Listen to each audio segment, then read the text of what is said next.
Perhaps no Harappan artifacts are more intriguing than their seals, which provide tantalizing clues about their writing system and social organization.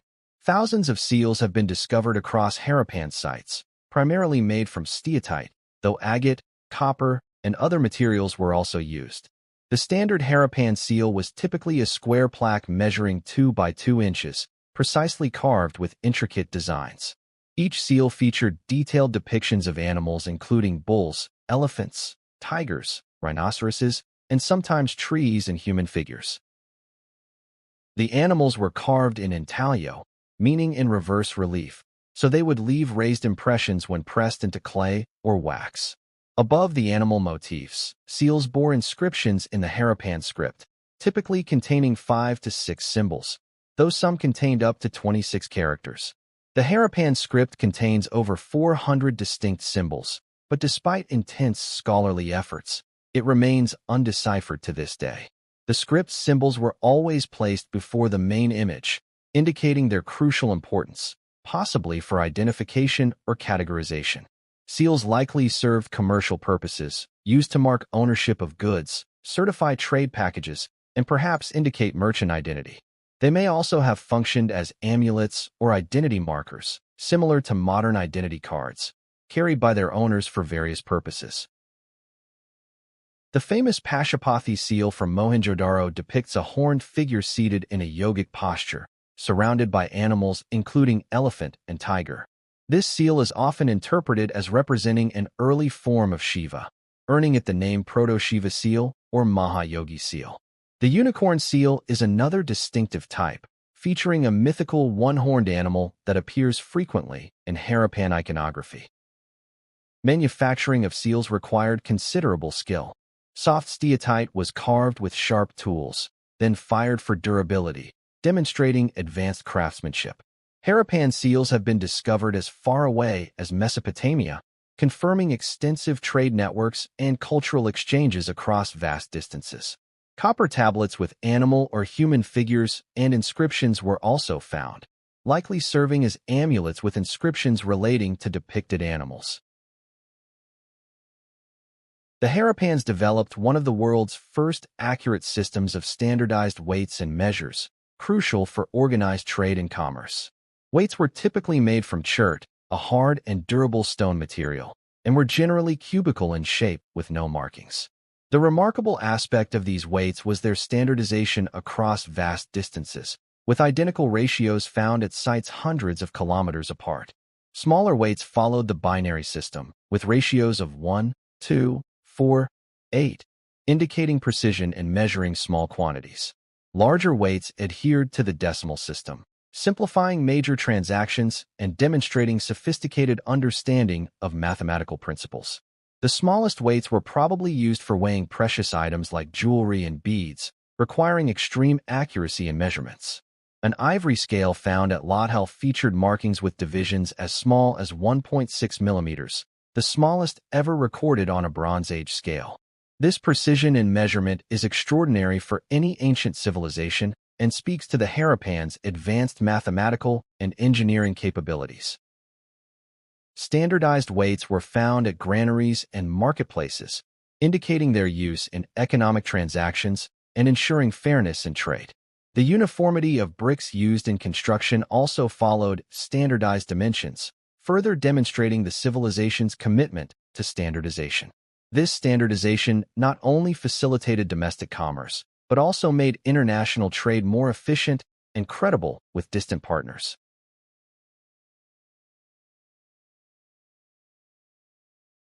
The Harappans were not landlocked farmers. They were sophisticated maritime traders whose ships sailed across the Arabian Sea to distant lands. Lothal in Gujarat housed one of the world's earliest known dockyards, a massive brick structure measuring 215 meters by 37 meters. This dockyard was discovered by archaeologist S. R. Rao between 1955 and 1962 during excavations at the site. The structure included an inlet designed to allow 2 ships to enter simultaneously, demonstrating sophisticated understanding of maritime infrastructure. Recent research by IIT Gandhinagar using satellite imagery confirmed that the Sabarmati River once flowed right next to Lothal, validating the dockyard theory. Sluice gates and spill channels maintained consistent water levels in the dockyard, allowing ships to dock safely regardless of tidal variations. Stone anchors found at Lothal provide concrete evidence of maritime connections, along with seals and warehouses for storing trade goods. The National Institute of Oceanography discovered foraminifera, marine microfossils, and salt crystals in the structure, confirming sea water once filled it. Other important ports included Dholavira and Sukhojandar, strategically positioned to facilitate trade with regions across the Arabian Sea. The Harappans traded extensively with Mesopotamia, known in Sumerian texts as Meluha, exchanging goods and cultural influences. Dilmun, modern-day Bahrain, served as a crucial intermediary port in the trade network connecting the Harappans with Mesopotamian markets. Magan, identified with Oman, was likely a source of copper and timber, resources essential for Harappan craft production. Harappan seals and artifacts have been found at Mesopotamian sites, while Mesopotamian items appear in Indus sites, proving active exchange. The Harappans exported cotton textiles, carnelian beads, ivory, pottery, and agricultural products to distant markets across the ancient world. In return, they imported raw materials including copper, tin, gemstones, lapis lazuli, and luxury items not available locally. Terracotta models depicting various boat types, including sailing vessels and flat-bottom riverboats, were found at Lothal and other sites. The maritime trade network enabled not just economic exchanges, but also cultural interactions and the movement of ideas and technologies. While maritime trade was impressive, the Harappans also maintained extensive overland trade routes connecting distant regions through challenging terrain. Northwest routes connected Harappan cities to Central Asia, Afghanistan, and beyond, facilitating exchange of goods and cultural influences. Roads linked major cities like Mohenjo-daro, Harappa, Dholavira, and Lothal, creating an interconnected network of trade and communication. The Harappans obtained copper from Rajasthan and the Aravalli region, where mining activities have been documented by archaeological surveys. Lapis lazuli, a highly prized blue stone, was imported from Badakhshan in Afghanistan through mountain passes, demonstrating long-distance trade. Tin, essential for bronze production, likely came from Afghanistan or Central Asia, requiring well-established trade relationships.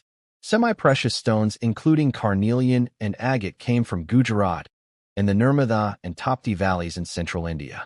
Evidence suggests that timber from forested regions of southern Gujarat was traded, vital for shipbuilding and construction purposes. Shell artifacts came from the Gulf of Kutch and coastal areas, processed in specialized workshops before distribution to inland cities. The standardized weights and measures facilitated smooth commercial transactions across these vast trade networks, ensuring trust between traders. Seals served as marks of authentication, allowing merchants to certify the origin and quality of goods throughout the trading network. Understanding Harappan religion remains challenging as we cannot read their script, but archaeological evidence provides fascinating insights. Fire altars discovered at Kalibangan, Lothal, Rakhigarhi, and other sites suggest that fire worship played a central role in religious practices. At Kalibangan, 7 fire altars were found arranged in a row, closely paralleling the Dishnya hearths of Vedic Soma sacrifices. One platform at Kalibangan contained a pit altar lined with bricks, similar to Vedic fire altars, containing bovine bones and antlers. These findings indicate animal sacrifice was practiced, with specific rituals surrounding the preparation and offering of sacrificial animals.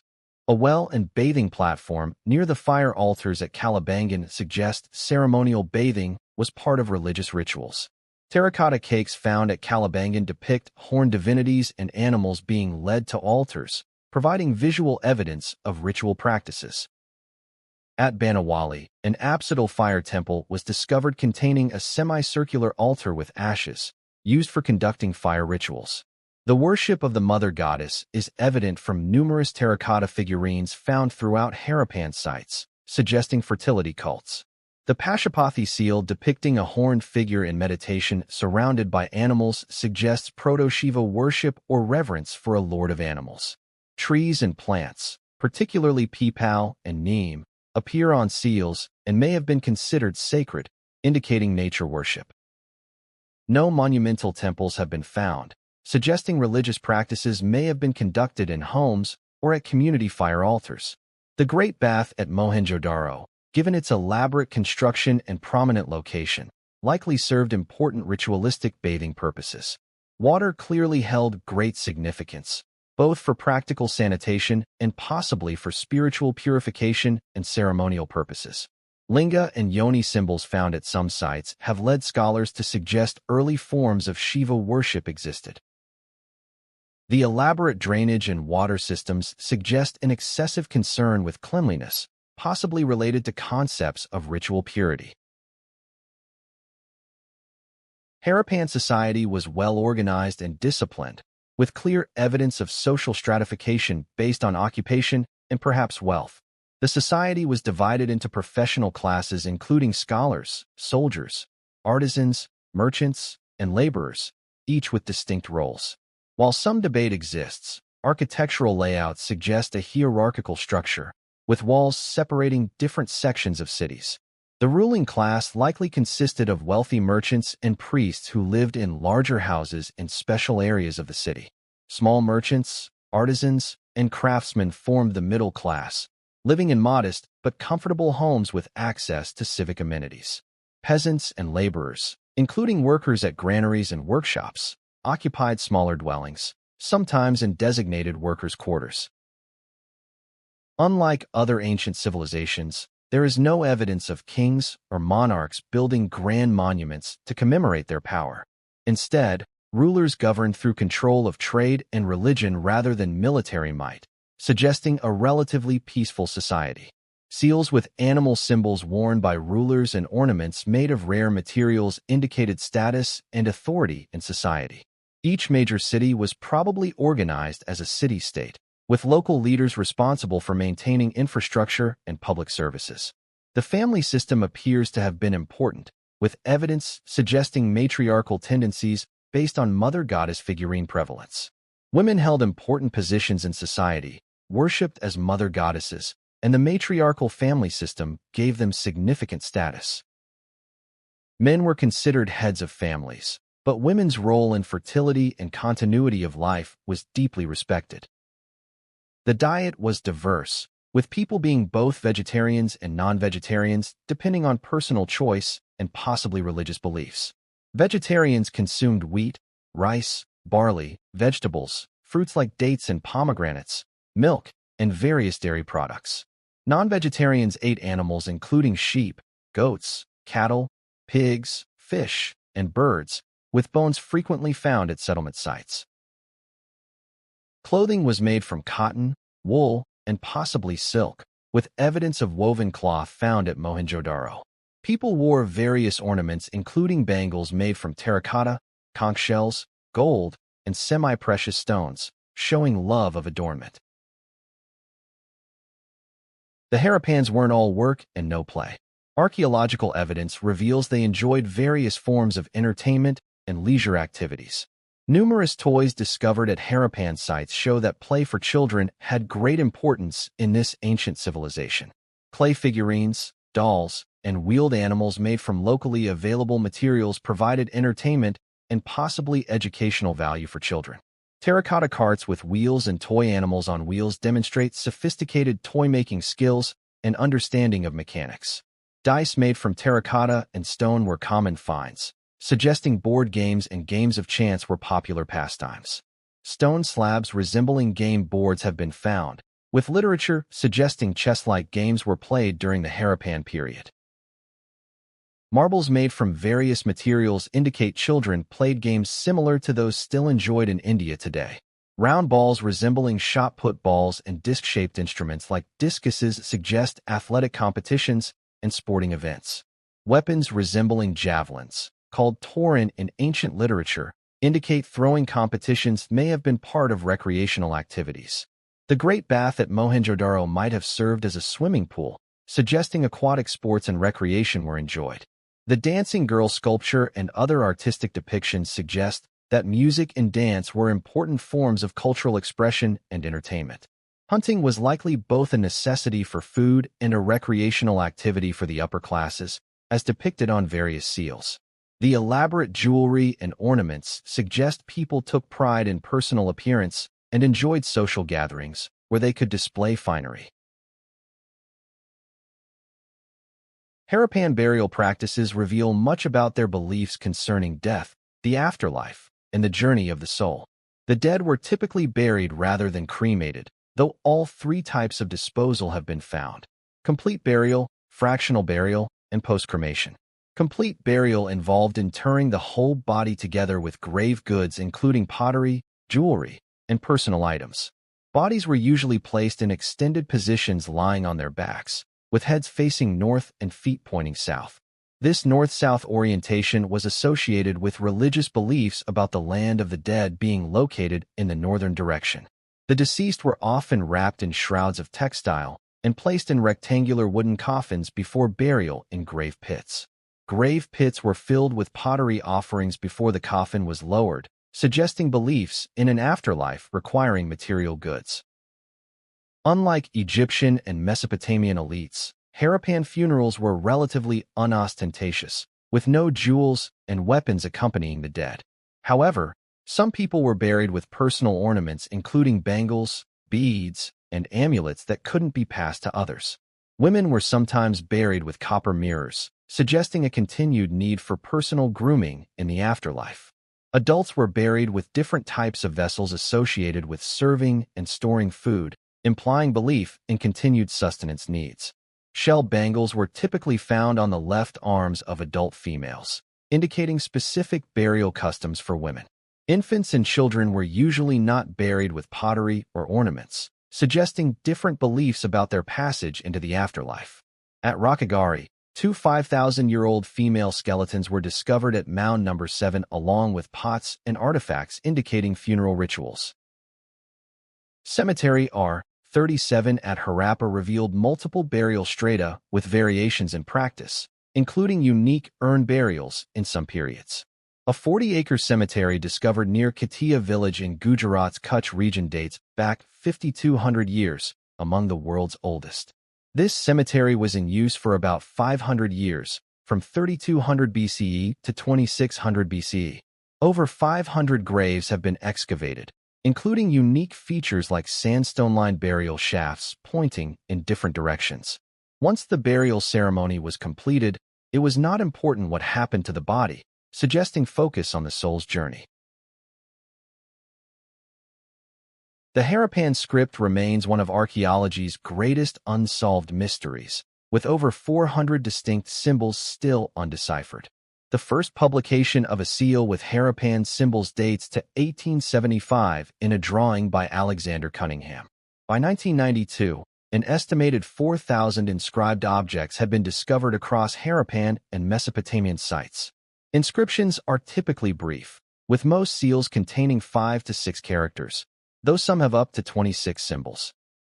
The script appears to have evolved independently of writing systems in Mesopotamia and ancient Egypt, representing indigenous development. Symbols represent a mixture of pictographic and possibly phonetic elements, making decipherment extremely challenging without bilingual texts. Some scholars believe symbols represent sounds, forming a complex evolved writing system for recording language. Others argue the symbols may be primarily pictographic, representing concepts, objects, or names rather than phonetic sounds. The uniform direction of writing, always placed before the main seal image, indicates standardized literacy practices. The widespread use of seals suggests a literate merchant and administrative class managed trade and record-keeping. Pottery with Harappan script images found at Bharana site in India shows these symbols were widely recognized and reproduced. The discovery of similar symbols at sites hundreds of kilometers apart indicates effective communication networks across the civilization. Without decipherment, we cannot access Harappan literature, religious texts, administrative records, or personal communication. This linguistic barrier makes understanding their beliefs, history, and daily concerns extraordinarily difficult for modern scholars. Please like, share, and subscribe to help grow this channel.